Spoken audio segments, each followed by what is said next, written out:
There's a way to make that a beautiful corridor without touching that beautiful, iconic building. And I think reaction tonight from two prominent Utahns to plans for revitalizing downtown Salt Lake City, which could include demolition of Abravanel Hall.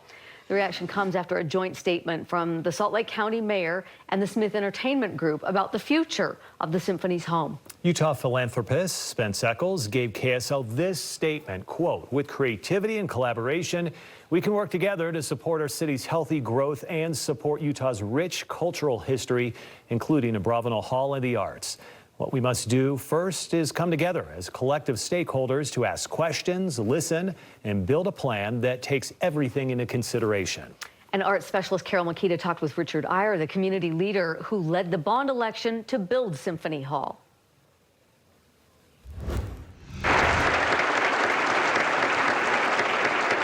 Thousands of Utahns gathered for the first concerts in a new symphony hall in downtown Salt Lake City in September of 1979. Richard Iyer was among them. I don't want to let Salt Lake County ever forget that dream and the fact that it was their voters, your parents probably in many cases, who brought that building into being. We must never let it go.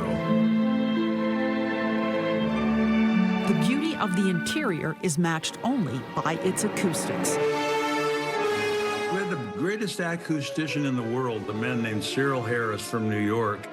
And he said, if you want a symphony hall that will stand forever and that will be known as one of the best acoustical halls in the world, you must build it just for the symphony. Iyer cannot believe that the state's premier arts organization could lose its home to a proposed revitalization. This is not a building that could ever be replaced. And frankly, if we were to raise it or try to rebuild a different facility, it would be a generational blunder.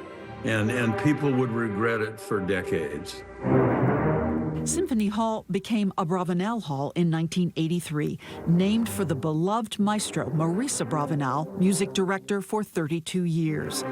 The building is now 45 years old and needs renovation, but Iyer is concerned that some believe it's less expensive to rebuild. That's wrong. It should be reversed. It's the benefits of renovating and keeping versus the high cost of rebuilding. And he says to those who would even consider demolition, do not understand that Salt Lake City was first an arts community, and that should never be forgotten. To keep that beautiful icon going for our children and our grandchildren. Carol Makita, KSL 5 News.